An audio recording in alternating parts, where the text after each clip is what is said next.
Hi everybody. I wanted to do a video to respond to a tag that Melian Owl Heart sent out, and it started out with what books would you recommend for someone that was beginning on the path, and I saw quite a few of your responses to that, and of course my first book was the solitary uh, guide to the guides for the solitary practitioner by Scott Cunningham. Scott Cunningham, anything you can find in a used bookstore or anything like that, grab it. He's got a lot of foundation, but I have to say that there are two books, since everybody else has kind of talked about some of the great books for being a solitaire and or that kind of thing, where you can learn the basics of Wicca, witchcraft, that kind of thing.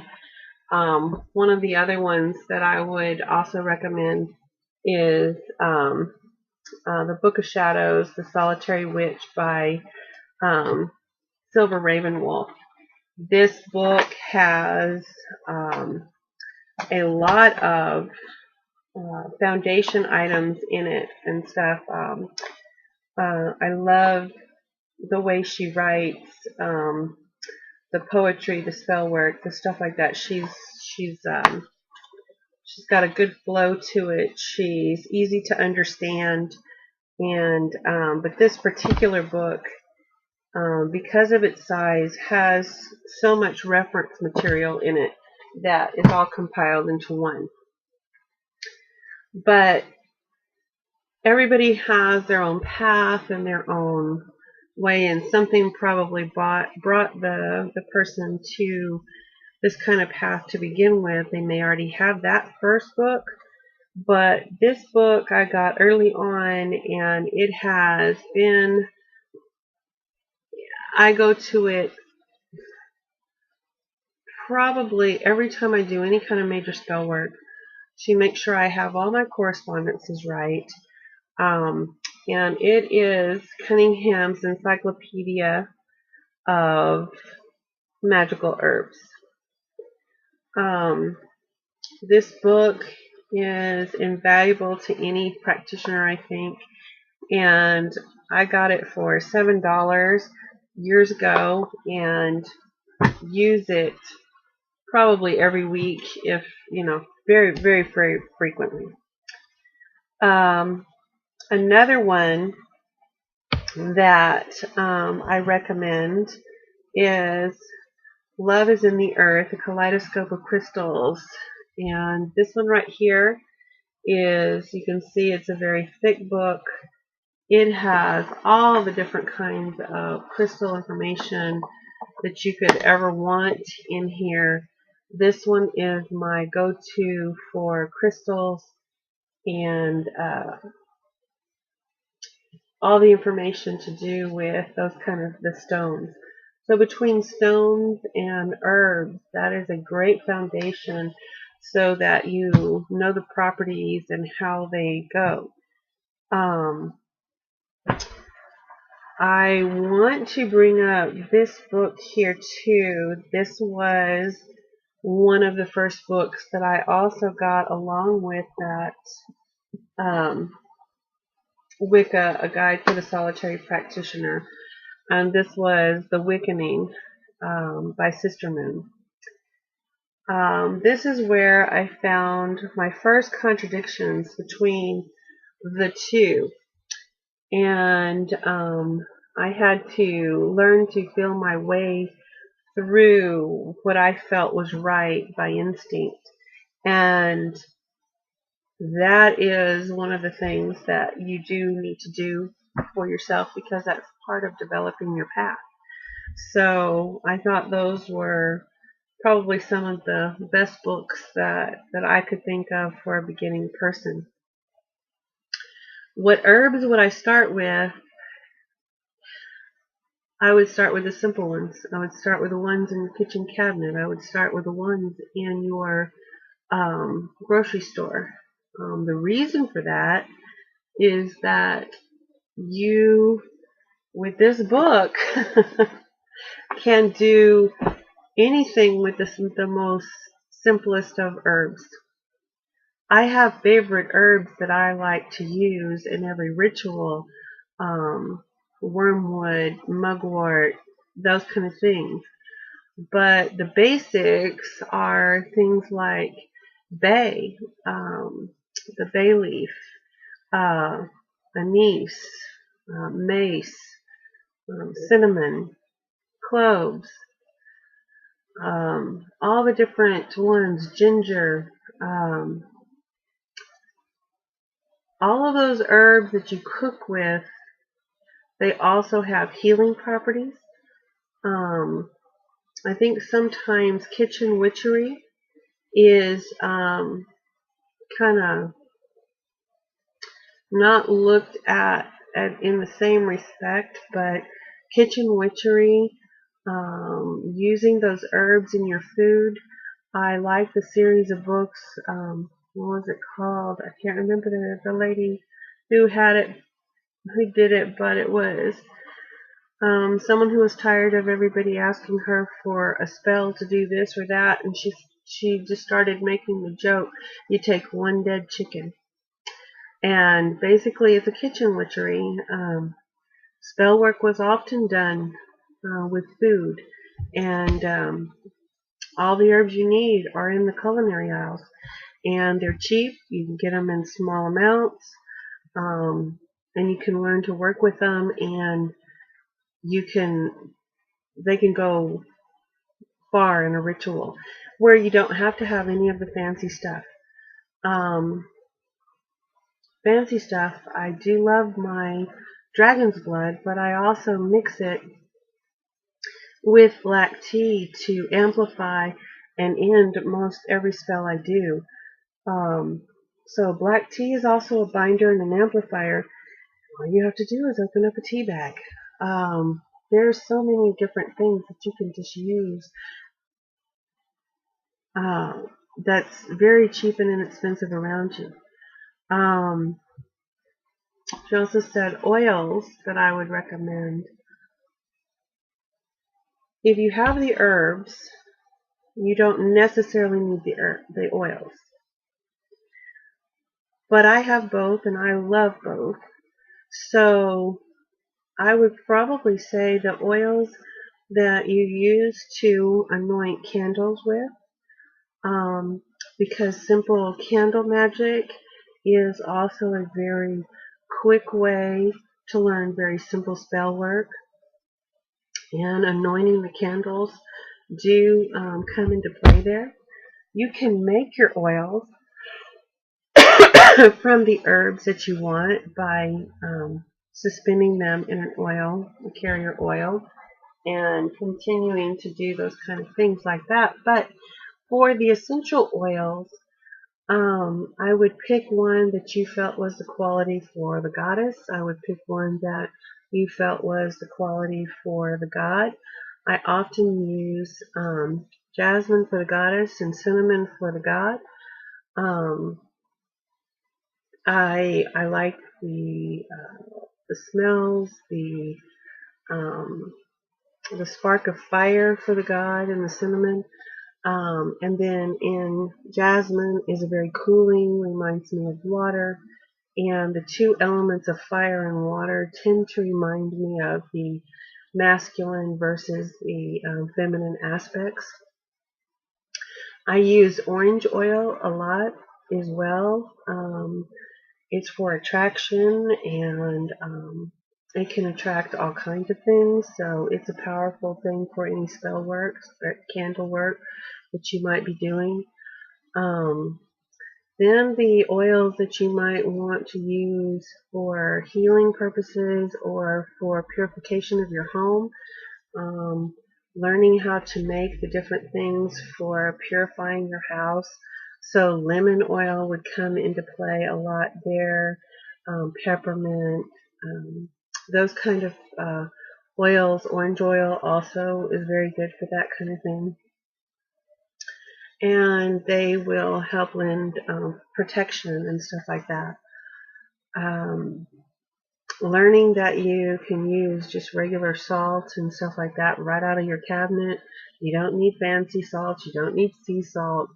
Um, yes, I use sea salt, and I use pink Himalayan, and I use different type salts like that. But you can just start off with plain old Morton salt. You can get the generic in the grocery store, and salt is salt, and it will do the job, and it's very powerful protectant for everywhere around your home and in your spell work, um, creating your sacred circle and all of that. Um, Inspiration. When I started out so many years ago, the internet wasn't around. You had the library. You didn't have a lot of resources for buying books. Um, you, if it wasn't in the library, if I didn't have access to a whole lot in the very beginning.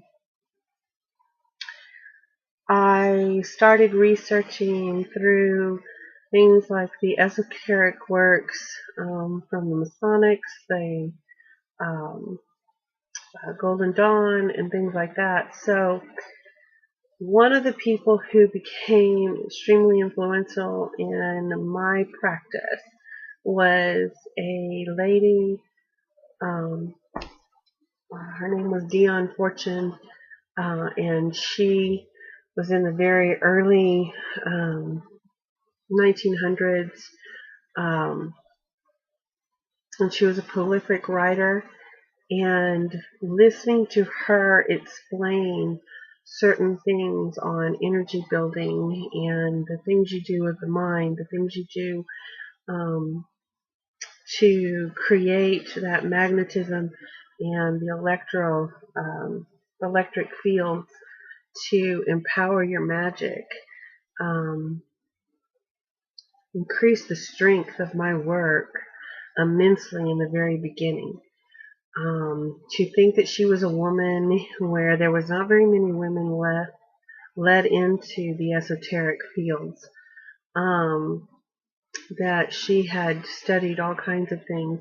Her psychic self-defense is another extremely good work for learning the need for basic protection, to protect yourself from energy vampires, drains on your body, that kind of thing.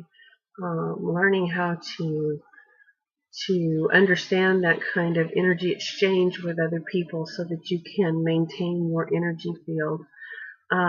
She was the first person who really talked about it for me that I got exposed to so that I could learn to do all of that. So Dion Fortune has to be one of the all-time best people for me. But I also studied people like Aleister Crowley, Gardner, uh, Buckland, um, Israel Regarde, I think his name was. Also, some of the founding people of modern witchcraft, esoteric thought, and some of the same people who began the modern Wicca, secret societies kind of thing that played into it, like the Masonics.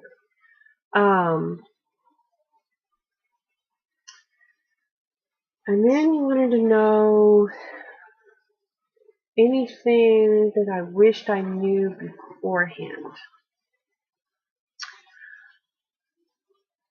It wasn't about my past, it was about my family.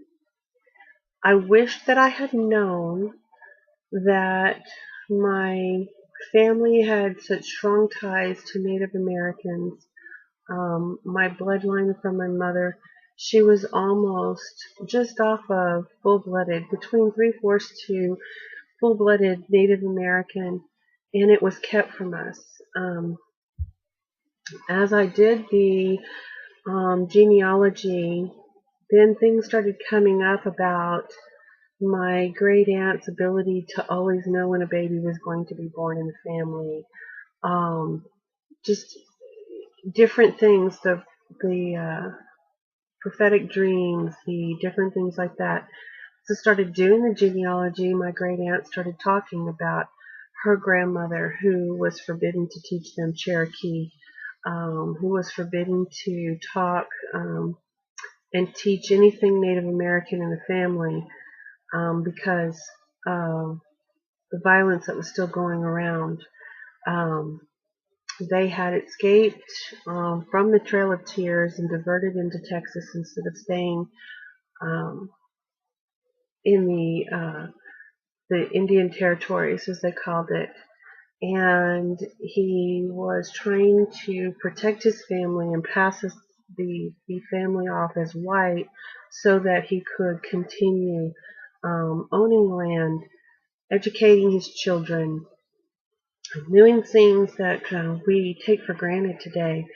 And in that we lost we lost we lost everything to do with the heritage that that's what I wish I could get back. And I wish I had known sooner before older members of the family had passed away, because there were a lot of other resources that I could have gotten information from had I known sooner.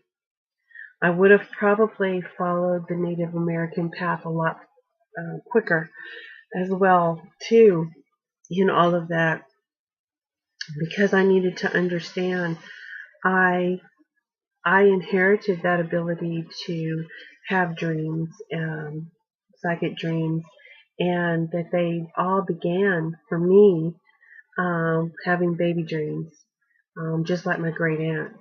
So I wish I could get back all of the lost pieces of my family.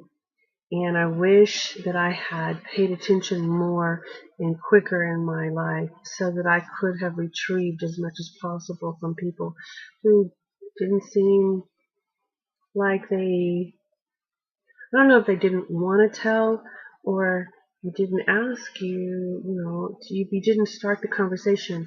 It didn't get brought up. They were so used to keeping everything secrets that um, it was just a shame and a waste. Um, So I would say the best piece of advice I could give someone starting out on the path: learn the rules, do it right, do everything the way it's taught like that until you're comfortable, and then learn. Once you've learned that, you can start breaking the rules and following your own path. But you have to have a foundation before you can figure out what rules you can break. So I would still say at first, learn the rules. And then after that, after you know how to work it with the rules, learn how to work it without the rules. Um, it comes a time where you have to put all books aside and you just have to go on tuition and keep a journal, watch cause and effect. Because once you start seeing the cause and effect, I did this and look, this happened. And when you start journaling and you start observing everything like that, then it affirms to you your strength. It affirms to you sometimes your stupidity when things go not the way you had anticipated. But everything is a learning experience, and have fun. Have fun with it. Keep in mind the threefold law. You don't want to put out what you don't want to attract back. Um, uh, be careful what you're asking for. Think of the consequences of it before you do things. But, at the same time, have fun and just go with it. Use simple magic at first. Simple magic is very effective. And you can get elaborate and more elaborate as you go. But you'll find that simple magic is the quickest, easiest way. and it is extremely powerful, so don't let anyone fool you. But it has to be elaborate. I think I'm going to close for now because it's already, I didn't expect this video to be quite so long. But loved your video, Melian, and hope to be seeing more. Thanks. Bye. Blessed be.